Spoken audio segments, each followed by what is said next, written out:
Hello everyone, welcome to my channel. I'm Luke and I talk about vintage, classic, affordable fragrances. So in this video, I just want to revisit some perfumes that I haven't really worn in a while, and now that I have worn them, I've noticed that they're not really the best performers, so I had to overspray them.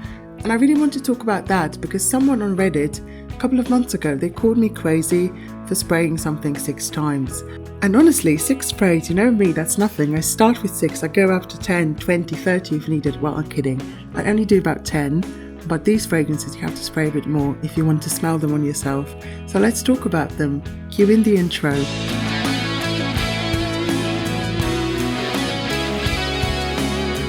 So the first one is Cerruti 1881. This is from the 90s.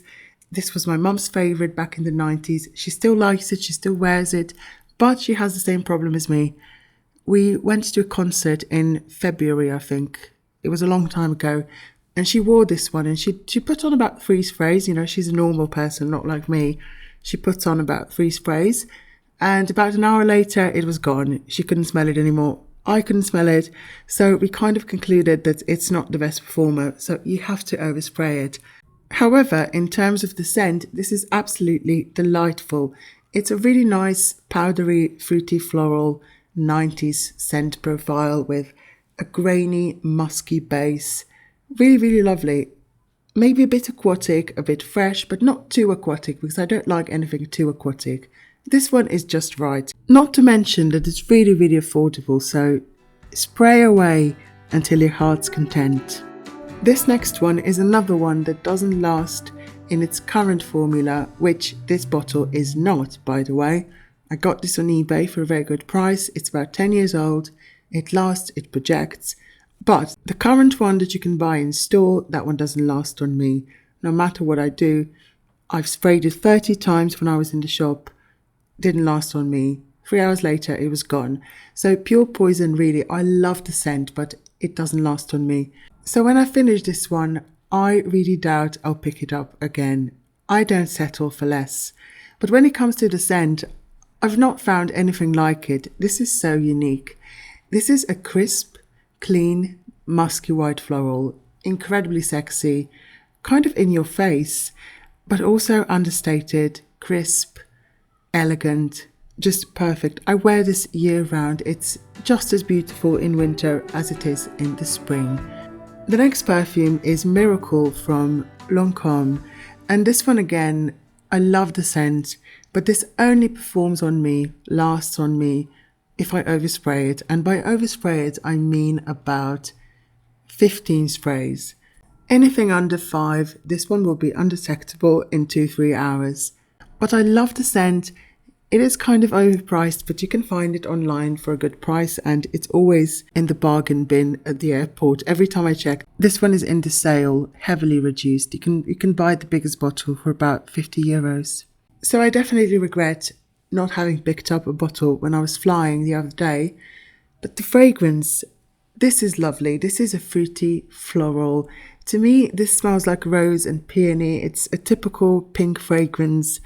It's got some pepper, it's got some musk. It's a really nice early 2000s, fresh, citrusy, zingy, zesty, fruity floral.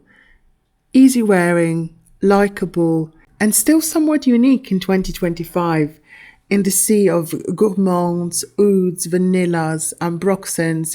I tried some Middle Eastern fragrances, you know, the cheap ones, the clones. And nothing against a good clone or dupe if it's done well, but the stuff that every influencer and their mother are peddling online, on the internet, on social media, that's another story. I did actually try some of those Lattafa fragrances and I hated every single one of them. They were beyond bad. The next one that I wore the other week, and it didn't really last on me, is Aliage by Estée Lauder, and I got this in May. And it performed really well. So this one is a great summer perfume. It performs so well in the heat, but in the cold, not really. I wore this one the other day. It had a very nice green, piney, zesty, fresh opening, but the dry down just went straight to aftershave after 10 minutes, which I don't mind because I find the scent of aftershave very nostalgic. It reminds me of my grandpa. He's still alive, by the way. He's in his 80s, but unfortunately, he's bedridden. He only gets up about once a day, and someone really strong has to help him walk because he's really weak. But that's besides the point. Let's talk about Aliage some more.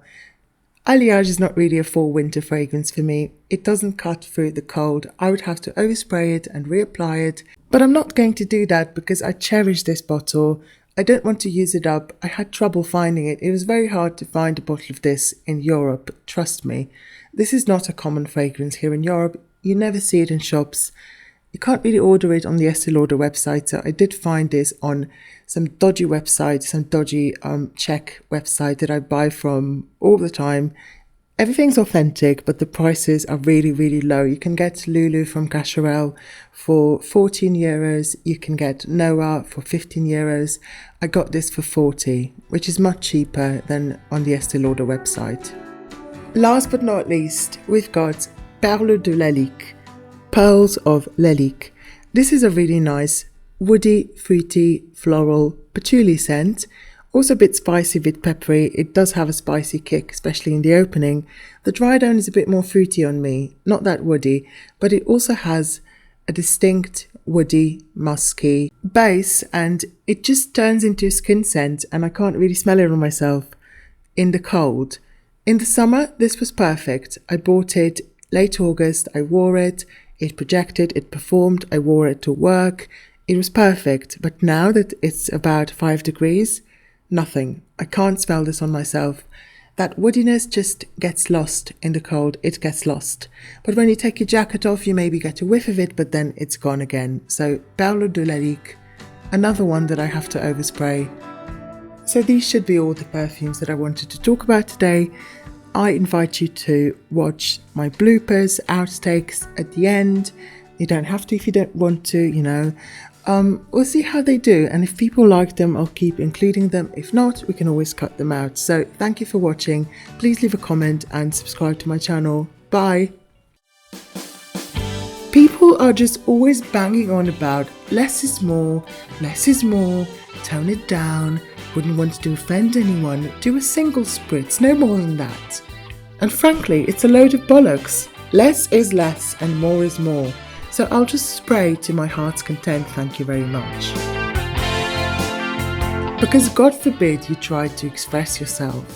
And in my opinion, if you express yourself with dignity, with class and style, you can be very quirky, very unique. And you'll always end up looking very charismatic, and people will sense that. But you can also make yourself look like an absolute clown and walk down the street and, you know, the cats will run away.